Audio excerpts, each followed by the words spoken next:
Hi, everybody. This is Katie Strand, Family Ministry Director at Shepherd of the Valley, and I am here with our next segment on Bless This Mess, the book that I am reading. Maybe some of you are reading too, but I am trying to give you some summaries of different chapters and some food for thought for those of you who may be interested in these topics, but may or may not have time to sit and read a book yourselves. So we today are on chapter 5, which is titled How Much is Enough? How to Talk to Kids About Money and Stuff. And the guiding question behind the thoughts in this chapter is this: what is your family history with money, and what do you want your family story to be? And can you find a way to be more generous given whatever your financial and emotional constraints are?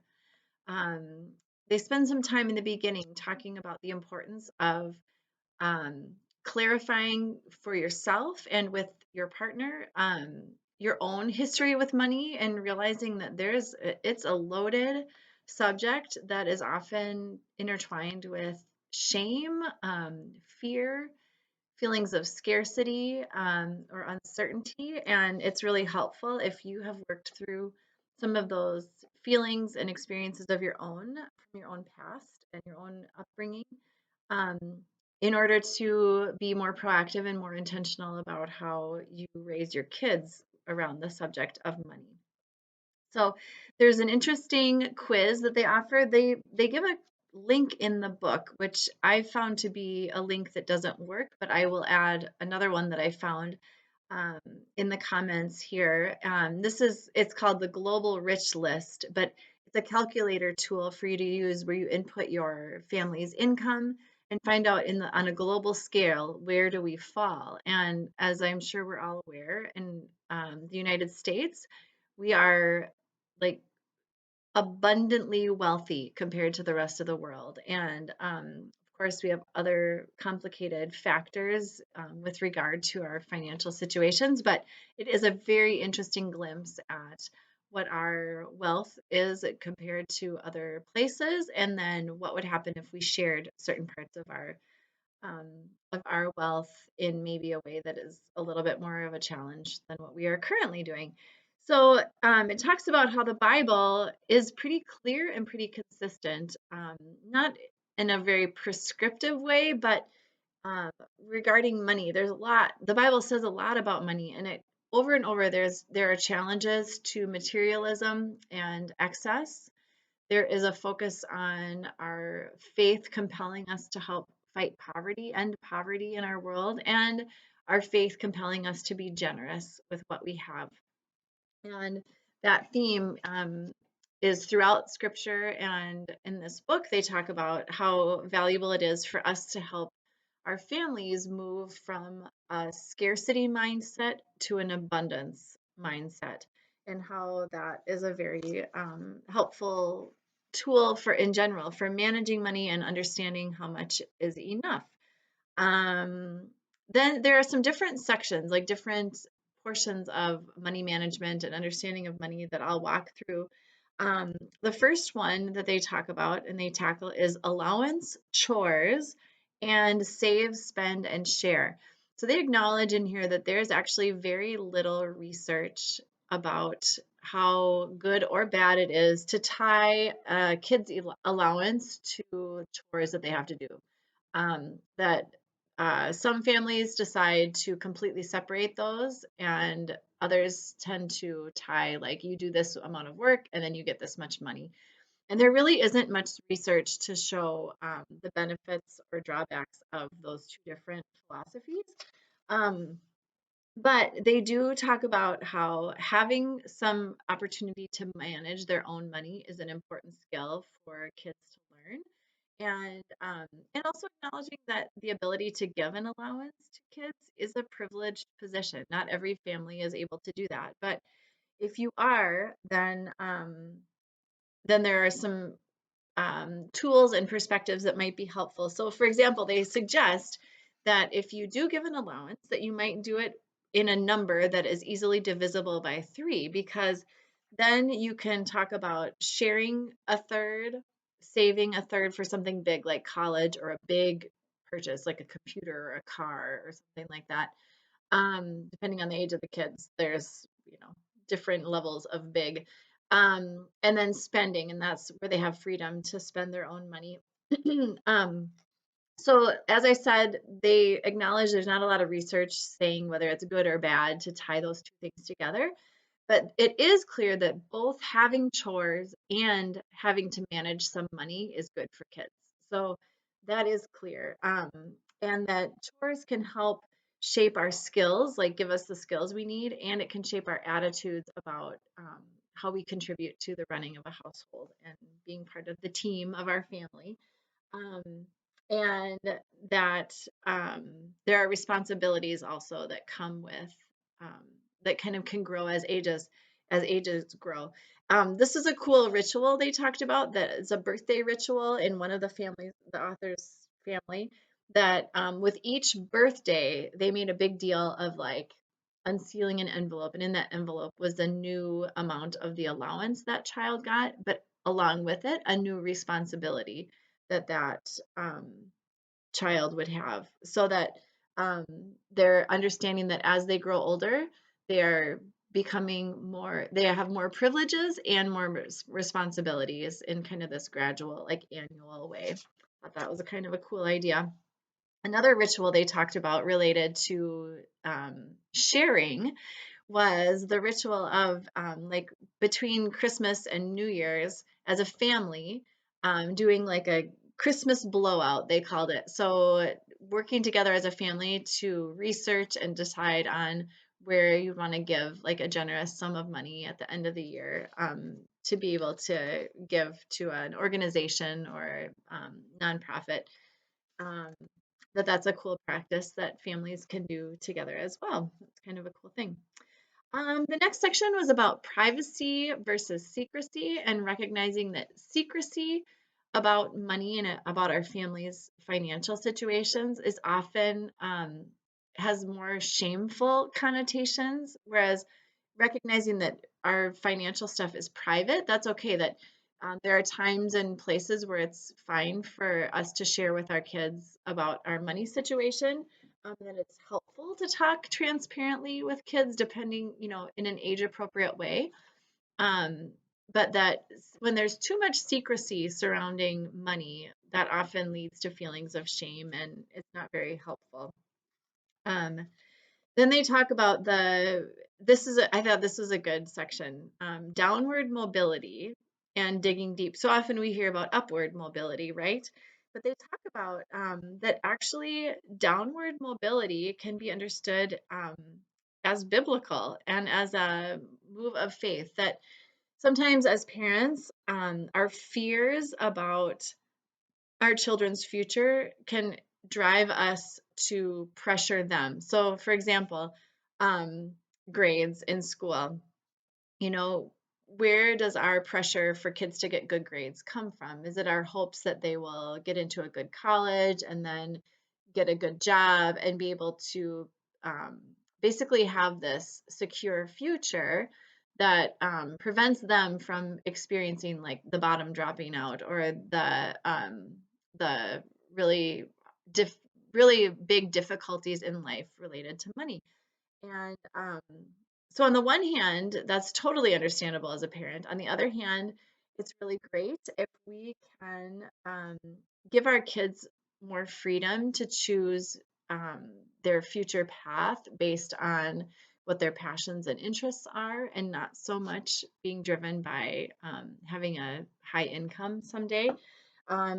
That in the long term, the most important things for us as parents to focus on is not so much their success, but as teaching it, but focus on teaching our kids the value of faith, community, and interdependence.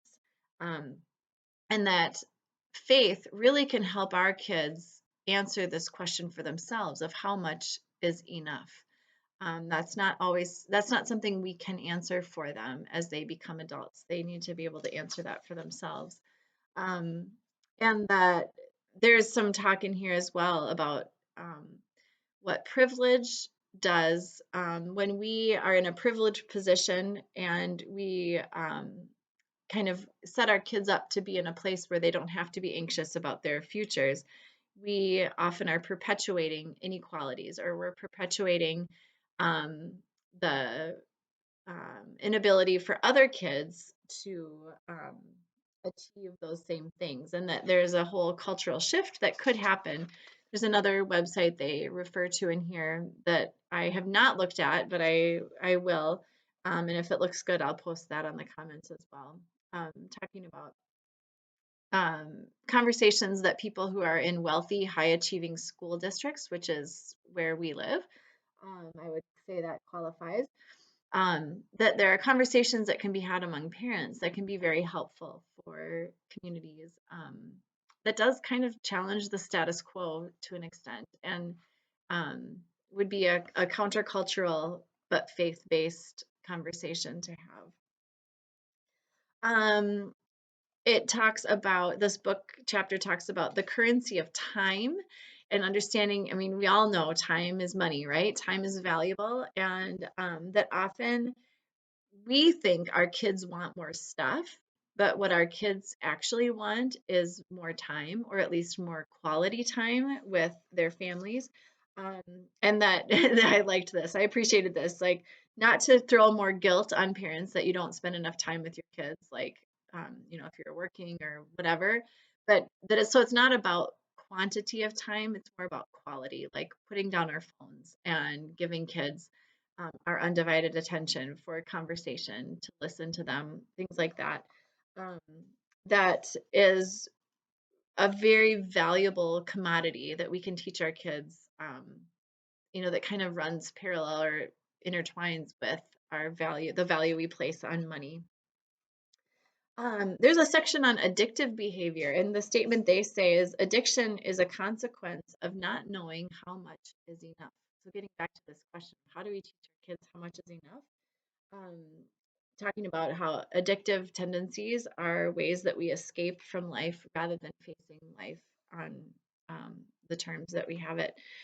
So there's some good stuff in there about the importance of modeling self-regulation, both with spending and with things like screen time or whatever, that our kids seek these dopamine hits just like we do as adults, um, that we get through scrolling through social media or whatever. But that as adults, the way our brain development, the stage of our brain development, we're more resilient to those dopamine hits. It doesn't necessarily change the course of our development. Whereas our kids, because their brains are still developing, those dopamine hits that that come in their reward center are things that have a much greater impact on them, cause them to crave them much more than we do as adults. So they mention the gift of teaching our kids how to sit with discomfort and not jump to sort of the band-aids or the mindlessness that comes from um, screens or alcohol or food or whatever, spending money, but that we are all able to sit a little bit with discomfort. So then this section I found to be helpful, talking about how do we talk about money by ages and stages of our kids? So I'm just going to sum up some helpful nuggets for each age group that I really liked. So for the preschooler, they said that the kids are never too young to start talking and understanding needs versus wants. That is one of the very most important foundational understandings for a lifelong, exploration of how much is enough. So from the time kids are very young, to talk about, like, when we're hungry, our body needs food, and our body needs healthy food, and that we want sugary food or we want the dessert, but what we really need is the fruit and the veggies and the protein, things like that.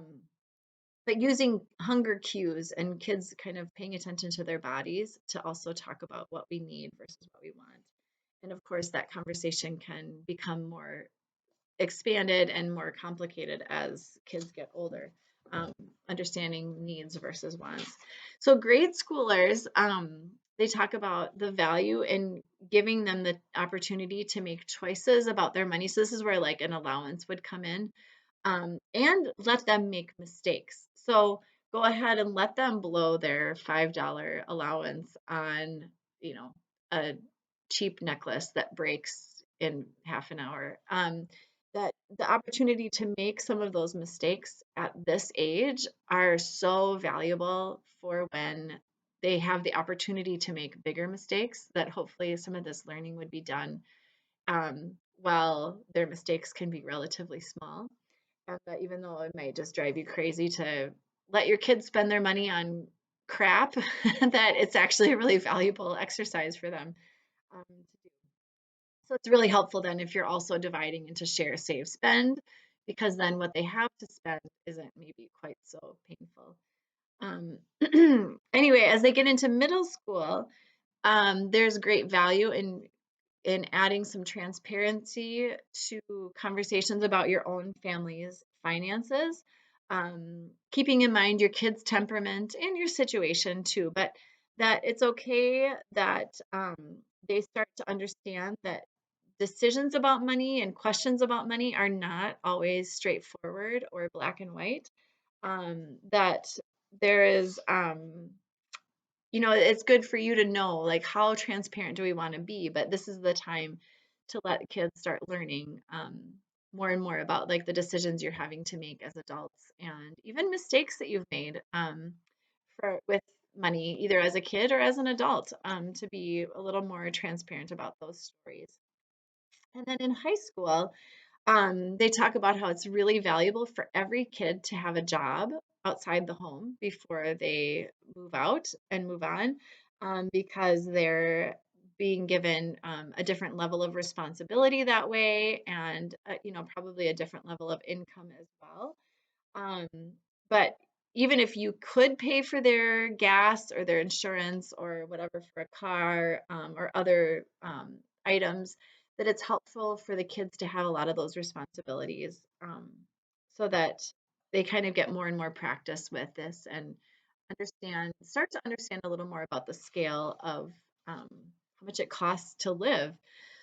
And then it talks about really listening as they talk through, big financial decisions that are going to be made with regard to like post-secondary education or living on their own, things like that, that they understand clearly how well you are able or choose to support them financially, and, what the risks and the benefits are of like taking out student loans, for example, or, things like that, moving out before they necessarily would have to, things like that. So, I found those age specific, approaches to be pretty helpful, and, I hope that you do too. That is, the end of the chapter, and, there were some great, really specific resources in there, that I hope if any of you are reading the book or have a copy of the book, you're able to look into yourselves. But I'm going to share a couple of those websites for you to peruse, and, hopefully get whatever out of that is helpful for your family. And with that, let's close with the prayer in the book, and, uh, plan to, share with you again next week. So here's the closing prayer. Jesus, you once said, "Where your treasure is, there your heart be also." Help me put my treasure where it belongs, and let my heart catch up.